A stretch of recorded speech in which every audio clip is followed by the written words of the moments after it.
जम्मू काश्मीर आणि हरियाणाच्या विधानसभेसाठी मतदान पार पडलंय। मंगळवारी निकाल येणार आहेत। मात्र त्याआधी एक्झिट पोलच्या आकडेवारीनुसार दोन्ही ठिकाणी काँग्रेसचं सरकार येताना दिसतंय। पाहूयात।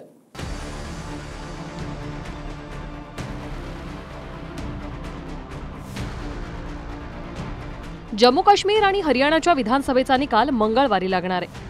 मात्र एक्झिट पोलनुसार दोन्ही ठिकाणी भाजपला झटका बसताना दिसत असून काँग्रेसचं सरकार येणार असे एक्झिट पोलचे आकडे आहेत। सुरुवातीला जम्मू काश्मीरचे आकडे पाहूया।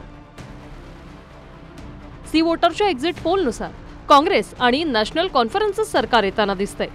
40 ते 48 जागा काँग्रेस आणि नॅशनल कॉन्फरन्सला दाखवण्यात आल्या, तर भाजपला 27 ते 32 जागा मिळतील अशी शक्यता आहे। महबूबा मुफ्तींच्या पीडीपीला 6 ते 12 आणि इतरांना 6 ते 11 जागा मिळतील असा सी वोटरचा अंदाज आहे। तर पीपल्स प्लसच्या एक्झिट पोलनुसार जम्मू काश्मीरमध्ये काँग्रेस आणि नॅशनल कॉन्फरन्सच्या आघाडीत बहुमत दाखवण्यात आले। भाजपला 23 ते 27 जागा, काँग्रेस नॅशनल कॉन्फरन्सला 46 ते 50 जागांचा दावा करण्यात आलाय। पीडीपीला 7 ते 11 आणि इतरांना 5 ते 6 जागा दाखवण्यात आल्यात। देशामध्ये आता कुठे निवडणुका घ्या, भाजपचा दारुण पराभव नक्की आहे। काँग्रेस येईल, शिवसेना येईल, राष्ट्रवादी काँग्रेस येईल, तृणमूल काँग्रेस येईल, म्हणजे जी आमची इंडिया आघाड़ी का महाराष्ट्र विकास आघाड़ी, तेच लोग जिंकणार आहेत। मोदी तो गयो। देखिए, इसकी तो संभावना पहले से थी। दोनों जगह इंडिया अलायंस को या कहिए कांग्रेस अलायंस को बढ़त मिलेगी और सरकार बनेगी। और जो संख्या अभी बताई जा रही है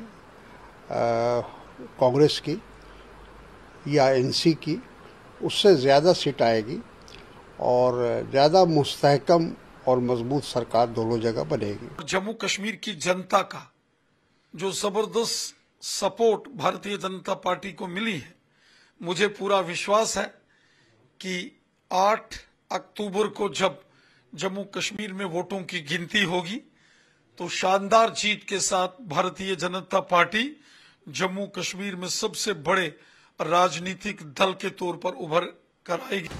कलम 370 हटवल्यानंतर जम्मू काश्मीरमध्ये विधानसभेची निवडणूक झाली। मात्र एक्झिट पोलनुसार जम्मू काश्मीरच्या जनतेची काँग्रेस आणि फारुख अब्दुल्लाच्या नॅशनल कॉन्फरन्सला पसंती आहे।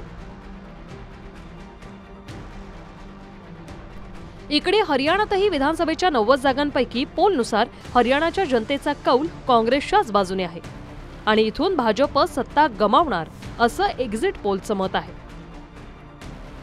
हरियाणाच्या एक्झिट पोलवर नजर टाकली तर मॅट्रिक्सच्या एक्झिट पोलनुसार भाजपला 18 ते 24 जागा मिळू शकतात। काँग्रेसला 55 ते 62 जागांचा अंदाज वर्तवण्यात आला असून काँग्रेसचंच सरकार येणार असं भाकीत करण्यात आलंय। दैनिक भास्करच्या एक्झिट पोलमध्येही काँग्रेसच्याच बाजूने आकडे आहेत। भाजपला 15 ते 29 जागा, काँग्रेस 44 ते 54 जागांसह बहुमत मिळताना दिसते। INLD आणि आघाडीला 1 ते 5 जागा आणि इतरांना 6 ते 9 जागांचा अंदाज आहे। पूरे बहुमत से भारतीय जनता पार्टी की सरकार आएगी।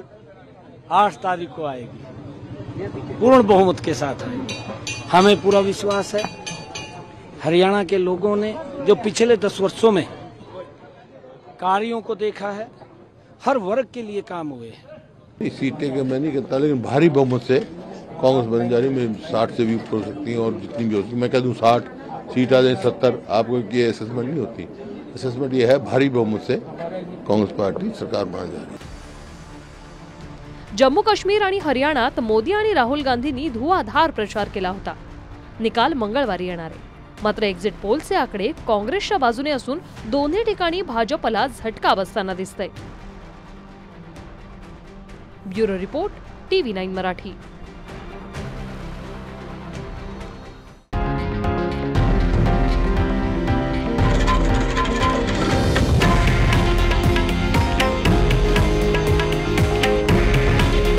हे आहे देशातील नंबर 1 न्यूज नेटवर्क आणि आपण पाहत आहात TV9 मराठी।